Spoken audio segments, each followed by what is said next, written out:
possamos, através da nossa oração, meu Pai, incessante, através dos nossos louvores, através do nosso proceder no dia a dia, que nós possamos ganhar almas para o Teu reino.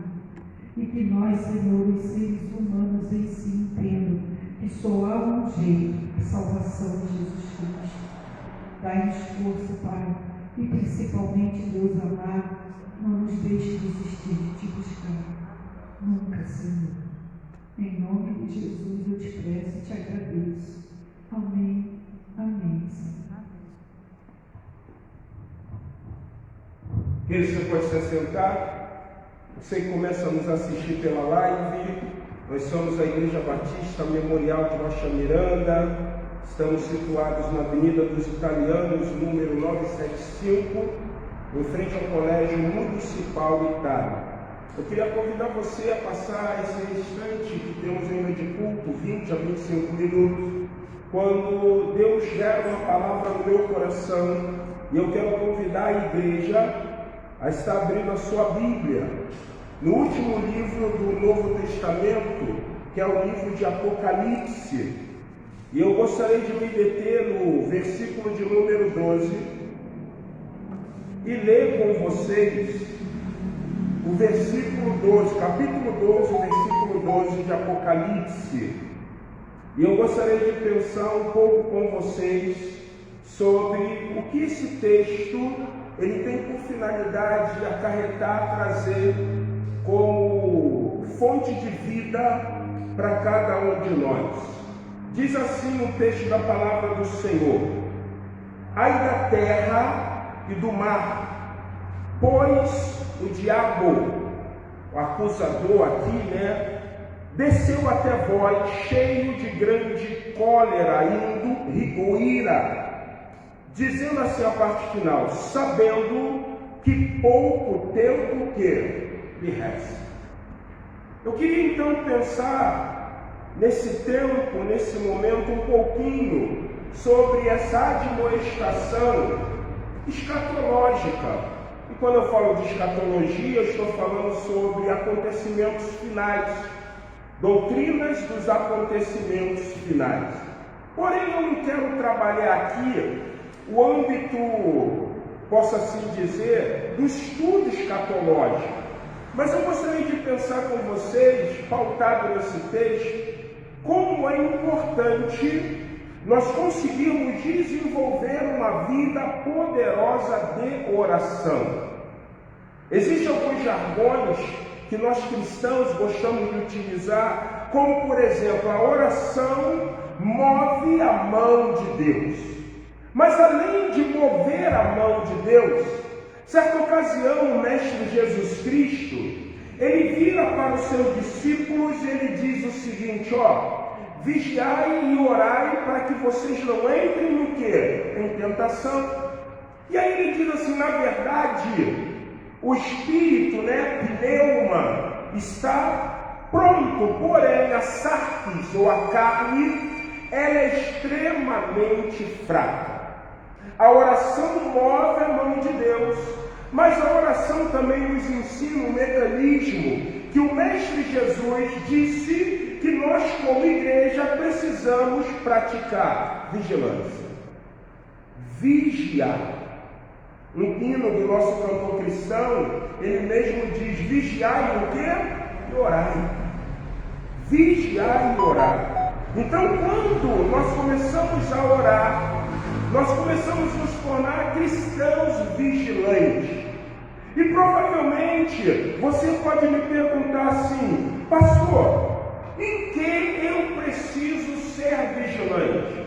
Pastor, já estou avançado em idade, não sofro mais com os encantos deste mundo, estou viúvo, estou casada, estou casado, amo minha esposa, amo meu marido, meus olhos são exclusivamente para ele.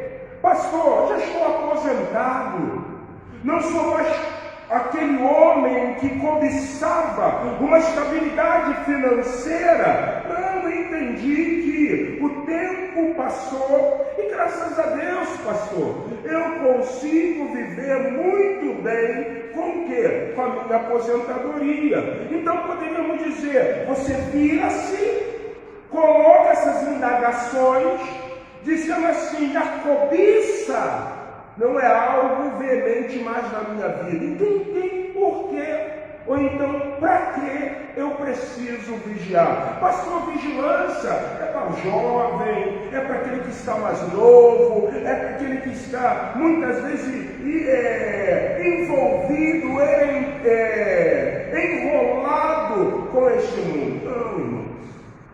Nós não vigiamos simplesmente para evitar cobiça. Nós vigiamos porque existe uma coisa que eu e você, em todo momento, precisamos entender. É que nós temos um inimigo, nós temos um adversário. E é interessante que, se eu não tiver essa compreensão, eu não consigo desenvolver uma vida poderosa de oração, eu não consigo ser um servo, eu não consigo ser uma serva extremamente atento, vigilante. Quando eu leio a palavra, o apóstolo Pedro, ele fala uma coisa muito interessante, né? Vocês conhecem, vamos lá na Epístola Petrina, no capítulo de número 5, 1 de Pedro, capítulo 5, olha o que ele vai falar. 1 Pedro 5, olha o que ele diz no versículo de número 8. Deu para projetar? Sim. 1 Pedro 5,8. Olha o que ele diz. Seja o quê? Sóbrio, vigilantes. O diabo, vosso quê? Adversário. Ele anda ao quê? De redor. Como um leão que ruge, procurando alguém que possa o quê? Tragar. Então a Bíblia deixa bem claro que nós vamos desenvolver uma vida de oração para sermos vigilantes, não é simplesmente por causa de cobiça, não é simplesmente por causa de coisas que possam envolver sutilmente a nossa o quê? A nossa vida. Nós vamos desenvolver uma vida poderosa de oração, porque Pedro, nessa epístola, ele diz que o adversário, ele é o inimigo. E ele sempre está à espreita. Ele sempre está procurando uma forma para levar a imagem e a semelhança de Deus ao pecado, ou a decepcionar aquele que o criou. Então nós vamos desenvolver uma vida poderosa de oração. Porque quando eu volto para o texto de Apocalipse, eu entendo que João, na visão da ilha de Patmos, ressaltando isso para que, o anjo ressaltando isso para que João anote, ele está deixando bem claro para nós o seguinte: nós vamos orar, porque se nós não estivermos vigilantes, nós não vamos entender os ardis, nós não vamos entender a sutileza do adversário de nossas o quê? Almas. O livro de Apocalipse, na parte final, ele fala uma coisa muito interessante. E ele fala sobre o juízo final, o juízo vindouro. E João relata e escreve o que ele recebeu de revelação. E ele diz o seguinte, que no juízo vindouro, o anticristo, o falso profeta, a besta, eles foram lançados aonde? No lago de fogo. Mas também foi junto com eles um anjo caído e aqueles anjos que juntos se rebelaram com ele. E ora, a Bíblia deixa bem claro, dizendo que o último inimigo a ser aniquilado vai ser o quê? A morte. Mas eu vejo literalmente que João deixa claro que o adversário, ele sabe da sentença que sobre ele já está o quê? Estabelecida. O juízo final de Deus, a condenação sobre ele. E como diz, a cauda do dragão arrastou 1/3 das miríades angelicais. Então ele sabe que quando ele se rebela, Ele sabe quando ele disse que subiria às mais altas nuvens, seria semelhante ao Altíssimo, por isso foi banido. E Deus estabeleceu um juízo sobre ele. Você está condenado. E para você tem-se uma coisa reservada. O que é? Um lago de quê? De fogo. Ali haverá choro e ranger de dentes. E aí o que eu quero dizer com isso? Para que você entenda por que você é chamado para desenvolver uma vida poderosa de oração e vigilância. Porque existe uma coisa bem real, bem real. Às vezes eu vejo algumas igrejas, e são igrejas que elas surgiram de movimentos neopentecostais, né? São igrejas modernas, igrejas novas, não são igrejas históricas como batistas, presbiterianos, congregacionais, metodistas, não, são igrejas que surgiram. E você já viu que às vezes você passa numa igreja e está lá, campanha da guerra dos deuses, já viram isso? E aí bota Deus, e quem é o inimigo de Deus? O diabo. Aonde que o diabo é inimigo de Deus, gente? Até para ele agir, a Bíblia deixa bem claro que ele precisa de quê? De permissão. Ele só faz se Deus o quê? Permitir. Deus está muito aqui para que o adversário esteja no patamar dele. Deus já estabeleceu uma coisa bem clara. Ó, você está condenado. Ninguém pode ser inimigo de Deus. Ninguém pode ser inimigo de Deus. Eu falo como um criacionista, eu creio em Deus. Eu creio que o homem foi criado conforme a imagem e semelhança divina. Então, se ninguém pode ser inimigo de Deus, o adversário também não pode fazer inimizade a Deus. Porém, ele pode fazer inimizade naquilo que Deus o quê? Criou. O adversário é inimigo do homem. Por isso que Jesus morreu na cruz do Calvário, outorgou sobre nós o penhor do Espírito Santo, para que por intermédio da oração, da comunhão com Ele, possamos ser sóbrios, vigilantes, atentos, para não cedermos o quê? Aos ardis do adversário. E aí eu volto para que eu não seja prolixo nem redundante. O que eu quero que você entenda é o seguinte: se o adversário é um inimigo, se sobre a vida dele há uma sentença, ele não pode ser inimigo de Deus, mas ele vai fazer tudo para que a criação de Deus viva uma vida de quê? De erro, de pecado. E aí, por que ele vai fazer isso? Porque numa simples conjectura eu gostaria que você entendesse uma coisa. Se ele já está condenado, ele está dizendo assim: eu não vou ser condenado porque sozinho. Por isso que João chega e diz assim: ai da terra e dos que habitam na terra, porque o adversário desceu até vós, e ele desceu cheio de amor, ele desceu cheio de bondade, ele desceu cheio de misericórdia, ele desceu cheio de alegria. Não, ele desceu à terra com grande o quê? Com grande ira. Vocês lembram o que Jesus falou em João capítulo 10, versículo de número 10? Olha por que ele veio com grande ira. Olha o que ele diz lá em João 10:10. O ladrão vem senão o quê? Vamos lá, o ladrão não vem senão o quê? Roubar, matar e destruir. Eu vim para que tenham vida e a tenham com abundância. Em João 10, Jesus está mostrando que ele é o bom o quê? O bom pastor. E aí, numa metáfora, o que ele diz? Que o ladrão, aquele que vai assaltar, aquele que é o salteador, aquele que vai roubar, ele vem trazendo no coração bons sentimentos? Não.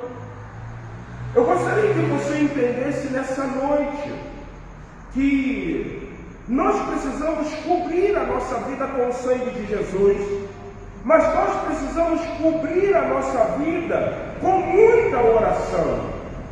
Porque João chega e ele diz: ai da terra, ai do mar, ai das nações, porque o mar, no simbolismo de Apocalipse, ele se refere a nações.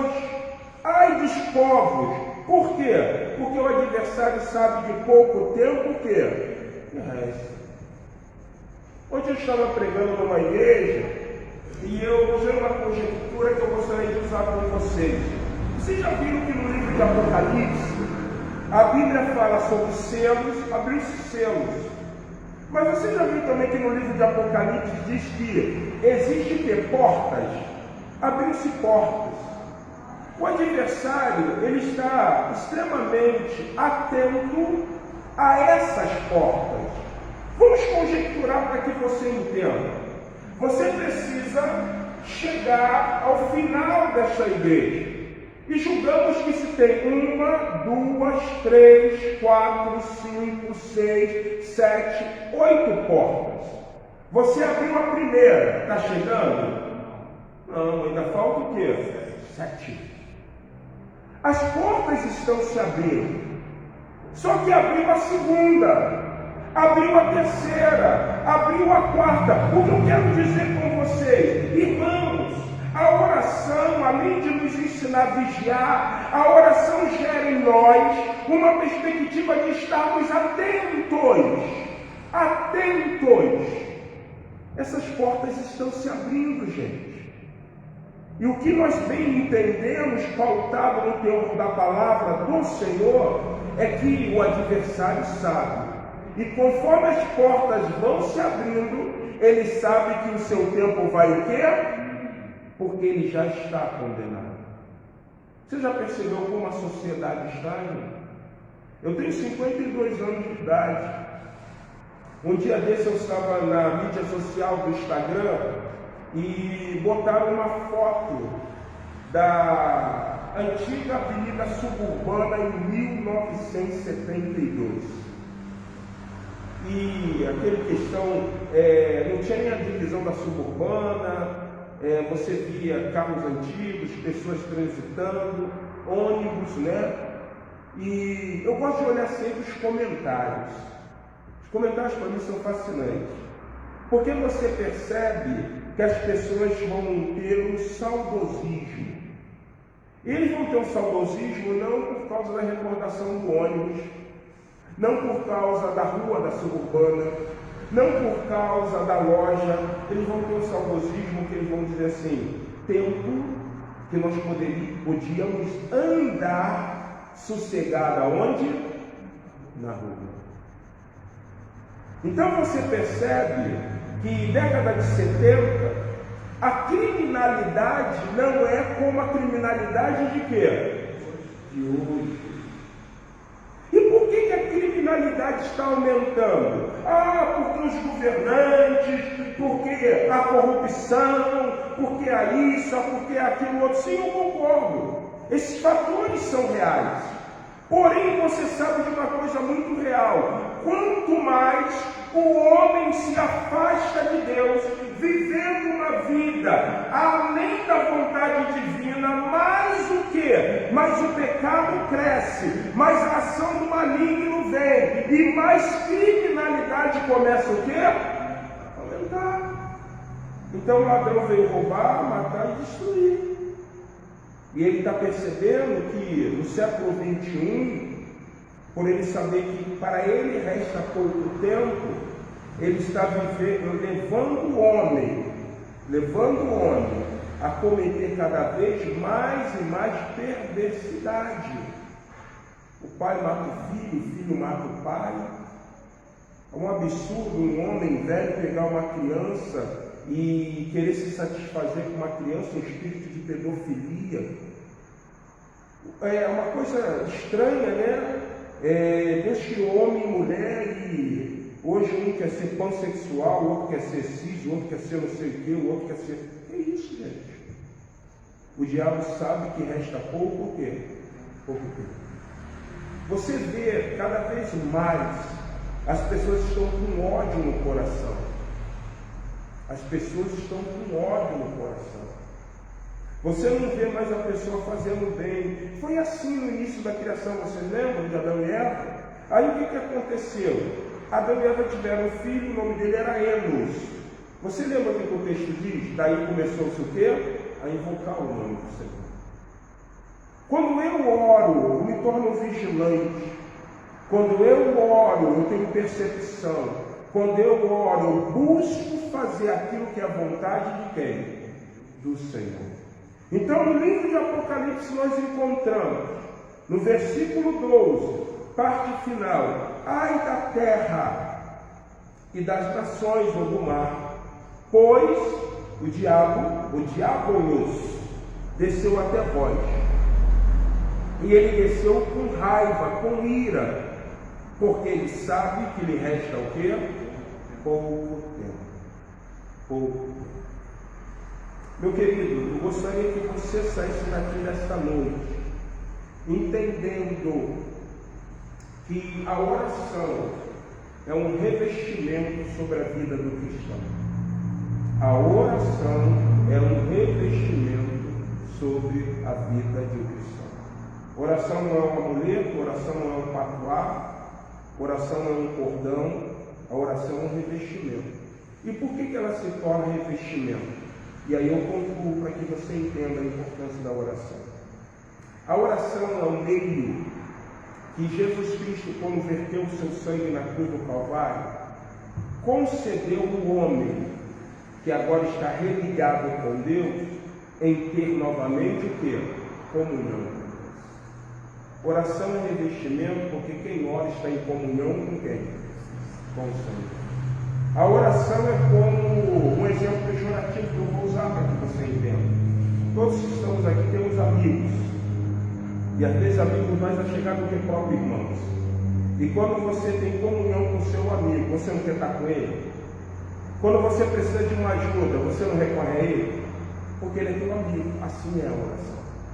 A oração reconstruiu aquilo que foi quebrado quando o primeiro humano pecou.